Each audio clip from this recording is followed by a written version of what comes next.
Le français par la méthode nature and initiation à la littérature française. This one's interesting and funny because they went and printed it with the wrong accent. That's supposed to be sort of down on the left and going up on the right. Kind of crazy. These were both sort of old books, like from the 50s, but they were rebound by a group called AN Academy or IN Academy, AYAN. And I don't think they put their name anywhere on here. Here's the spine of the big one. It's like 1,100 pages, and then here's the spine of the little one, where again, it's upside down. Just kidding, but it's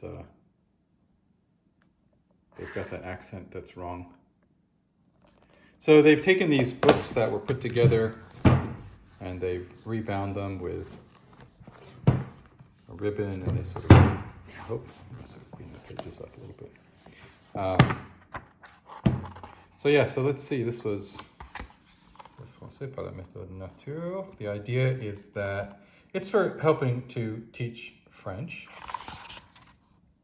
And there we go, copyright 1954. And so the entire thing is French. There's no English in it.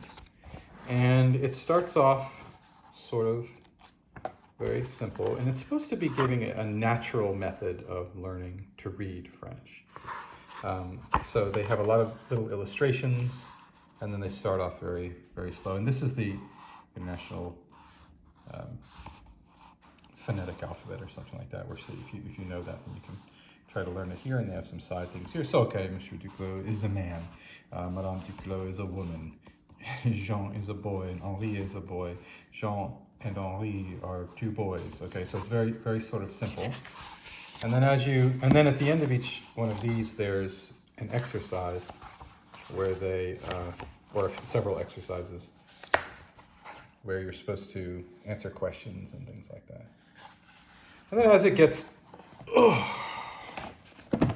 deeper, you know, it sort of starts to get more difficult, more tenses.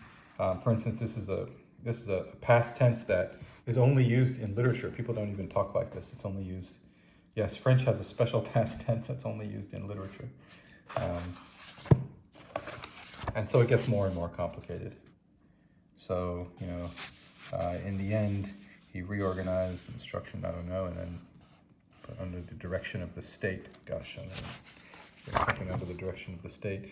In June 1812, the Grand Army entered Russia. This must be about Napoleon.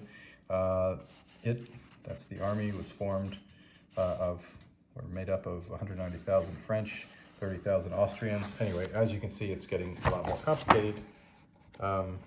But still, throughout, they have illustrations when they think that maybe you wouldn't know what a word means. And then they have, why would they say faire right there? I know that you just did it. No, I know that you came to do it. Why are they highlighting faire right there? I really don't know. So I don't really understand why they did that there. But that's this, okay. Lots of pictures along the side and other sort of notes, but everything is in French. So, and it's French from the, you know, from no more recent than the 50s. Look, they have one for a telegram. And then this one here is obviously much smaller. I think the first one, what did I say? Like 1,100 pages or something? Yeah, 1,188 pages, something like that.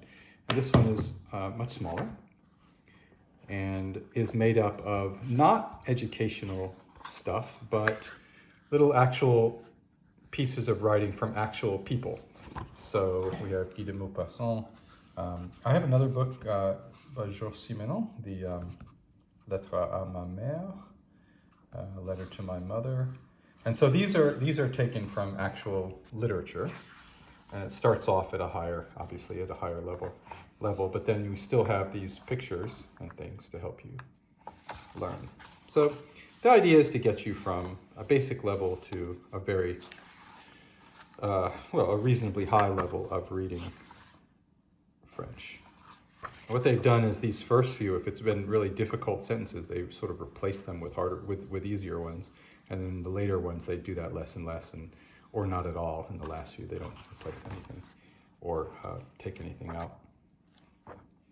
Okay, so that's it. 2 books for learning at least how to read French.